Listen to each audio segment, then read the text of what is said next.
अदा सिंधी दे ख़बर पंहिंजे ॻोठनि जी कुझु सुधरिया या अञा उहे ई हाल आहिनि? बसि अदा कुझु सुधरी विया, कुझु सुधरनि पिया। ज़रूरतूं सोच खां बि वधीक आहिनि, पर अमल टके जो बि नाहे। अदा पोइ छो तव्हां पंहिंजे हक़नि लाइ नथा उथो, मुतहद नथा थियो छो? अदा असीं ॻोठाणा त जाहिल आहियूं, असांखे छॾियो। तव्हां त माशाल्लाह इंजीनियर आहियो, बाशऊर आहियो, कराची जहिड़े शहर में रहो था। पहिरीं तव्हां त पंहिंजा हक़ वठो, तव्हां पाण त मुतहद थियो। कमु कयूं पिया, पघार मिले पई, ॿिया अञा कहिड़ा हक़ अदा? अच्छा, टेक्निकल अलाउंस मिलियो आहे तव्हांखे? ऐं छा उन जी जदोजहद में तव्हां सभु इंजीनियर मुतहद आहियो? अदा इन लाइ का प्रॉपर जदोजहद अञा ताईं अमल में न आई आहे। जॾहिं का अहिड़ी जदोजहद थींदी पोइ असीं बि खणी वेंदासीं। अदा जदोजहद त हले पई, बाक़ी तव्हां अलाए कहिड़ी जदोजहद जो इंतज़ारु पिया कयो। तव्हांजा इंजीनियर पंहिंजे हक़ लाइ रोडनि ते निकितल आहिनि ऐं अमीं बस ऑफिसर में वेही ॻाल्हियूं करण में पूरा आहियो। न अदा अहिड़ी ॻाल्हि नाहे। ॿिनि टिनि दोस्तनि मिड़ई ईअं एहतजाज रिकॉर्ड करायो हो। बाक़ी जीअं तव्हां चओ पिया ईअं नाहे।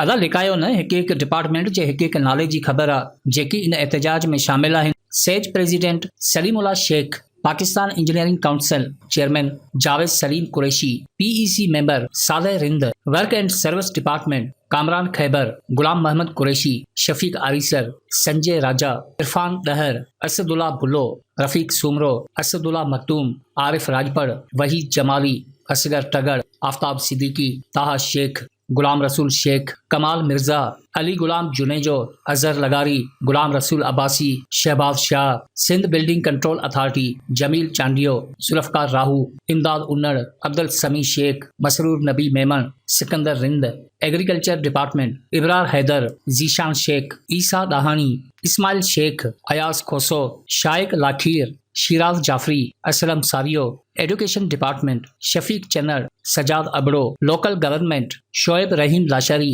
Naseebullah Donki, Abdul Hafeez Dahiri, Mir Sajjad Ali Talpur, public health department Khamad Bakhsh Dayo, Danish दायो, मुसवर नजीर कलोड़ो, इसरार दायरी, इरीगेशन डिपार्टमेंट शान मल्ला, Aqib Shah, Faisal Gul Solangi, BK Sarman, cultural department Abdul Karim Lashari, universities Tufail Memon, Abdul Latif Sanjrani, Tariq Ahmed, Rohail Aslam, environment department Abdul Latif Sanjrani, planning and development Ajeeb Jarwar ऐं इमरान मेमन। ही नाला सिर्फ़ मुख्य किरदारनि जा आहिनि ऐं इन खां अलावा अलाए केतिरा इंजीनियर इन एहतजाज में शामिल आहिनि।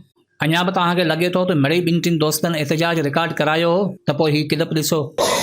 तुम्हें देना पड़ेगा, हम छीन कर लेंगे, हम छीन कर लेंगे। मुराद अली शाह सां मुलाक़ात करे इंजीनियरनि जे टेक्निकल अलाउंस बेरोज़गार इंजीनियरनि खे रोज़गार फराहम करण बाबति ॻाल्हि ॿोल थी आहे। उम्मीद त मसला जल्द हल थी वेंदा। जो इंजीनियर्स का यहाँ पे मैंने मोमेंटम देखा है, जो प्रेशर देखा है, आप ये हौसला छोड़ रहे हैं।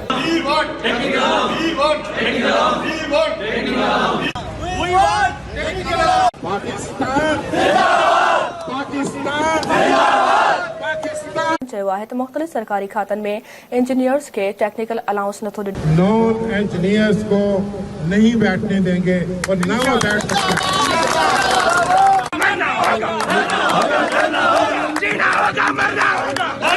इरीगेशन समेत मुख़्तलिफ़ सरकारी खातनि में कम कंदड़ इंजीनियर केतिरनि ई सालनि खां टेक्निकल अलाउंस न मिलण खिलाफ़ सख्त परेशानियुनि खे मुंहुं ॾियण ते मजबूर आहिनि।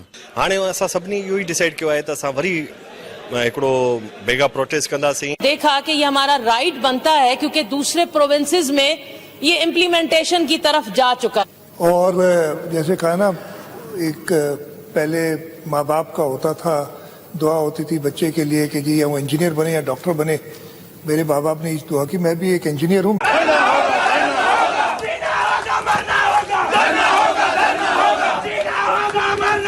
इन्वेंशन जा ला पढ़ो था तो जिंदगी जा उसूल भी सीखो। मैदान जंग जो हुजे या जिंदगी जो, कोशिश में ही कामयाबी हुंदी आहे। याद रखो तो फतेह ऐं शिकस्त जे विच में बुनियादी फर्क कोशिश जो ही हुंदो आहे। हक घर वेठे मिलन हा तो इनकलाब रोडन ते न अचन हा। हर इदारे के टेक्निकल अलाउंस जारी थी विया। तहां इन करे महरूम आयो जो तहां बस पंहिंजे पाण में मसरूफ़ आयो। इदारे मां हक लाइ आवाज़ उथे तो साथ ॾियण तहां ते फर्ज़ आहे, छो तो इन में तहां जो ही भलो आहे।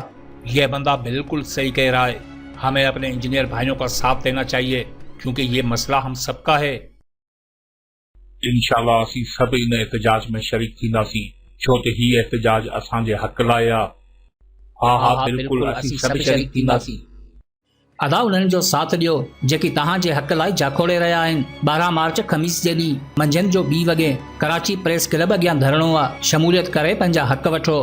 तव्हां जहिड़नि पढ़ियल लिखियल बाशऊर माण्हुनि जो इहो हाल आहे, पोइ त असांजी महरूमी बि जाइज़ आहे। ज़रूरी नाहे त हर अमल ते तबसरो ई कयूं। जे हक़ीक़त जी ख़बर आहे पोइ त सोचण बि अजायो आहे। ज़िंदगी जो उसूल आहे त जेकॾहिं महरूमी मुक़दर बणिजी वञे त हिमत करे हलण ई कामयाबी ॾांहुं सफ़र हूंदो आहे। हर शख़्स ईअं सोचे थो त मुंहिंजे हिकिड़े जी शमूलियत को इनकलाब न आणींदी, पर उते तव्हांजी गैर मौजूदगी कई सवाल पैदा कंदी। हिन सोशल मीडिया जे दौर में सभ खां आसान कमु ॿियनि ते तनक़ीद करणु हूंदो आहे। पर यादि रखो, जेको शख़्स तव्हांजे हक़ लाइ आवाज़ उथारे उहो दुश्मन बि दोस्त हूंदो आहे।